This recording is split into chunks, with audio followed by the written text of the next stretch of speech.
दिल्ली विधानसभा चुनावों में असदुद्दीन ओवैसी की पार्टी ने 2 उम्मीदवारों को मैदान में उतारा था, ओखला और मुस्तफाबाद। उनका क्या हुआ है, विपिन बता दीजिए।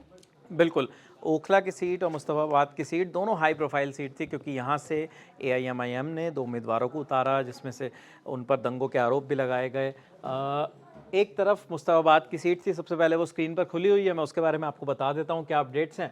मोहन सिंह बिष्ट चुनावी मैदान में इस सीट से जीत गए हैं। 85,215 वोट पड़े उन्हें, 17,578 वोट के मार्जिन से जीते। नंबर 2 पर रहे आदिल अहमद खान, 67,637 वोट से के साथ वो दूसरे नंबर पर। तीसरे नंबर पर साफ साफ लिखा है ऑल इंडिया मजलिस से इत्तेहादुल मुस्लिमीन यानी एआईएमआईएम के मोहम्मद ताहिर हुसैन, जिन पर दिल्ली दंगों के भी आरोप हैं। 33,474 वोट इनको भी पड़े हैं इस सीट पर। तो ये एआईएमआईएम को यहाँ पर अच्छे खासे वोट पड़े। आखिरी दिन, जब प्रचार का आखिरी दिन था 3 फरवरी का, उस वक्त प्रचार खत्म होने से ठीक 15 मिनट पहले मैं मुस्तफाबाद पहुंचा और मुझे ताहिर हुसैन का रोड शो दिखा।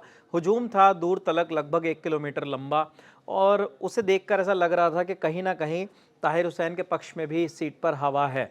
हालांकि कई जानकार ऐसा बता रहे थे कि भाई देखो, ये जो है ये सिंपैथी में लोग रैली में तो आ गए हैं, लोग कह रहे हैं कि इनके साथ सहानुभूति है, जेल में बंद हैं मुस्लिम वर्ग में भी, लेकिन इनको वोट नहीं पड़ रहा। लेकिन अब जब चुनावी नतीजे आए हैं तो ये स्पष्ट हो गया है कि 33,474 वोट इनको जो पड़ा है वो खाली ऐसे ही नहीं पड़ा, सिंपैथी वोट हो या कुछ भी हो, लेकिन उस इलाके के जहाँ से इन्होंने वोट की मांग की थी, जहाँ इनकी जनसभा थी, जहाँ इनका रोड शो था, तो वहाँ के लोगों ने इनको वोट दिया है।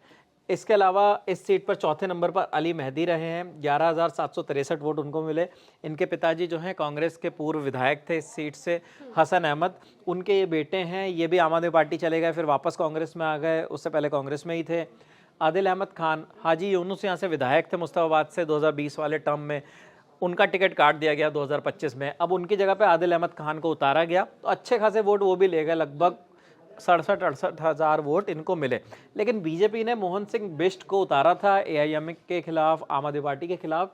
मोहन सिंह बिष्ट जो बगल वाली करावल नगर सीट है उसको छोड़कर यहाँ पर आए, रोते हुए आए थे कि भाई साहब मैं तो करावल नगर नहीं छोड़ूंगा, लेकिन करावल नगर पहुँचे, चुनाव लड़ा, इनको मनाया गया पार्टी के अंदर कि आप जाइए वहाँ से लड़िए, पार्टी का आदेश है। वहाँ से कपिल मिश्रा लड़ेंगे करावल नगर से, तो ये मुस्तफाबाद आकर लड़े, और क्या लड़े हैं कि 17,000 साढ़े 17,000 वोटों से सीट भी जीत गए। हालांकि एआईएमआईएम को 33,474 वोट मिले हैं। अब एक बार आप ओखला भी दिखा दीजिए। बिल्कुल, ये इसकी तरफ अटेंशन जाती है कि इतने ज्यादा वोट मिले हैं। दूसरी सीट जो है ओखला की सीट है, जहां से एआईएमआईएम का उम्मीदवार चुनावी मैदान में है।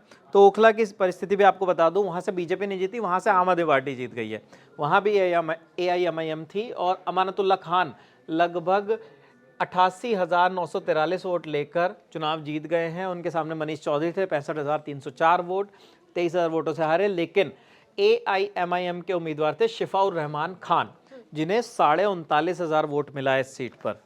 39,500 वोट जो है ये मुस्तफाबाद से भी ज़्यादा है, जहाँ पर 33,000 वोट मिला, यहाँ 39,000 वोट मिला।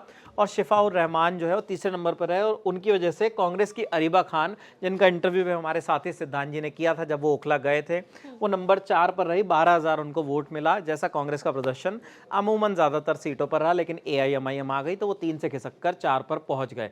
तो एक बार यहाँ पे ओवरऑल भी अगर हम दिखा पाएँ कि वोट शेयरिंग जो रही दिल्ली विधानसभा चुनाव में, तो ये देखिए पार्टी वाइज वोट शेयर। अब इसमें सबसे बड़ी पार्टी जो है बीजेपी है, लगभग 45.72% वोट के साथ। आम आदमी पार्टी को मिल गया 43.56%। एआईएमआईएम भी इसमें नंबर, कांग्रेस तीसरे नंबर पर है 6%, 6.5% के साथ। और उसके बाद जो है एआईएमआईएम का नंबर आता है, जिन्हें 0.78% वोट मिला है, नोटा से ज़्यादा और भी कई चीज़ों से ज़्यादा। लेकिन उनको अच्छा खासा वोट जो है मिल गया है दिल्ली में 2 ही सीटों पर लड़कर, और 2 सीटों पर लड़कर उन्होंने लगभग 72,000 वोट दिल्ली विधानसभा चुनाव में ले लिया है। तो ये एआईएमआईएम का नतीजा रहा। हालांकि दोनों उम्मीदवार जीत नहीं पाए, दोनों उम्मीदवार नंबर 2 पर नहीं आ पाए, लेकिन दोनों उम्मीदवारों ने कुछ पार्टियों का खेल ज़रूर बिगाड़ा और दिल्ली में अपनी मौजूदगी भी दर्ज कराई। बिल्कुल, और इसकी तरफ सभी का अटेंशन भी गया कि कौन है वो ये 2 उम्मीदवार जिनको वोट मिले हैं इतने ज़्यादा। तो हम आपको हर सीट का हाल बता रहे हैं। मैं हूँ श्रुतिका और मेरे साथी हैं विपिन। आप देखते रहिए दी लंदन टॉप। शुक्रिया।